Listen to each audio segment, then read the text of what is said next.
করতোয়া অর্থাৎ অর্ধশত বছর পেরিয়ে 51তম বছরে পদার্পণ করছে। অত্যন্ত চমৎকার। অর্ধশত বছর পেরিয়ে কোনো কাগজ এরকম একবার গোটা বাংলাদেশে একটা আঞ্চলিক জেলার পত্রিকা হয়ে গোটা বাংলাদেশে ছড়িয়ে পড়েছে, এটা একটি বিরল ঘটনা। আজকের এই করতোয়ার পত্রিকা যে এই পর্যন্ত এসছেন, এর সঙ্গে যারা জড়িত আছে প্রত্যেকের প্রেস ক্লাবের পক্ষ থেকে এবং আমার ব্যক্তিগত পক্ষ থেকে আন্তরিক অভিনন্দন জানাই।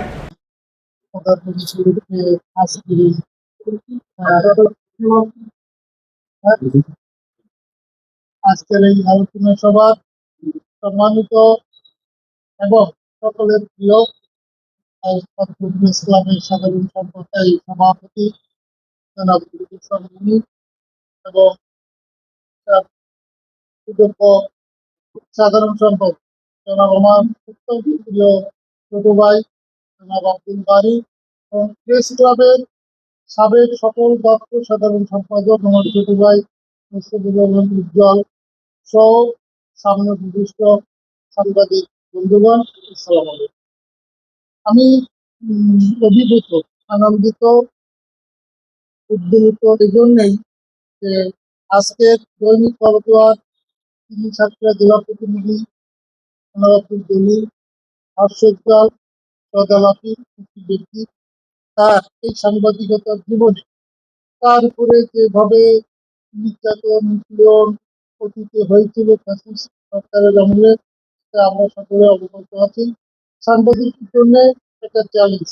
আপনারা অনেকেই মনে করেন যে আমরা যারা রাজনীতি করি তাদের জন্য ঝুঁকি এবং ট্রেন্ডিং নিয়ে আমরা সংখ্যা নিয়ে আমরা রাজনীতি করি।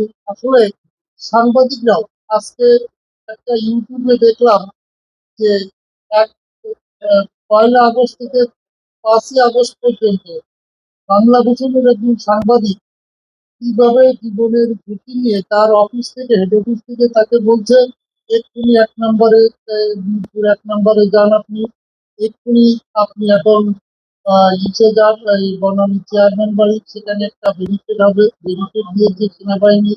আর এক জায়গায় বলছে যে বিবি হারুন সে অমুক জায়গায় অবস্থান করছে, সেখানে যেতে গিয়ে তাকে যে কত মানে সেনাবাহিনী পুলিশের অত্যাচার নিপীড়ন নির্যাতন সহ্য করে যাইতে কিন্তু দেখেছে। এই জন্য আমি বলবো যে একটি রাজনীতিবিদ কেমন ভাবে ঝুঁকি নিয়ে দেশের জন্য রাজনীতি করে, তার চেয়েও অনেক ক্ষেত্রে সাংবাদিকদের বেশি ঝুঁকি নিয়ে রাজনীতি সাংবাদিকতা করতে যায়।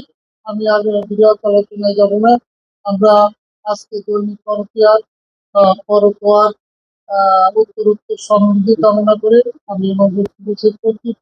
পরিস্থিতির মানে সর্বশেষ বলতে চাই যে আমরা সকল সাংবাদিক এক এবং অভিন্নভাবে ঐক্যবদ্ধভাবে এই প্রেস ক্লাবকে আরো গতিশীল করতে পারি, এই প্রত্যাশা করে আমি দৈনিক করতোয়ার 51 বছর পর আজকের এই আলোচনা সভার সম্মানিত প্রধান অতিথি সাধারণ সম্পাদক জনাব আব্দুল বারী সহ আমার প্রিয় সাংবাদিক বন্ধুগণ, আজ দৈনিক করতোয়ার 51 বছরে পড়ল। এই করতোয়া পত্রিকার যিনি ছাত্রীরা প্রতিনিধি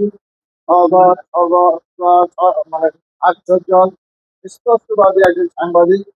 এই সাংবাদিক তার কর্মময় জীবনে বহু তার প্রতিবাদের মধ্যে দিয়ে আজকে এই পর্যন্ত এসেছে।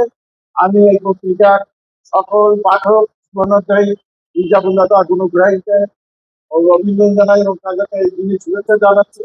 এবং সেই সাথে আমাদের আব্দুল জলিল, আমাদের সবার প্রিয় ছোট ভাই আব্দুল জলিল এই পত্রিকাকে আরো এগিয়ে নিয়ে যাবে এবং এই সাতক্ষীরার মাটি মানুষের কথা বলে পত্রিকার সম্মান বাড়াবে, এই আশাবাদ ব্যক্ত করে আমি আমার বক্তব্য শেষ করছি। আল্লাহ হাফেজ।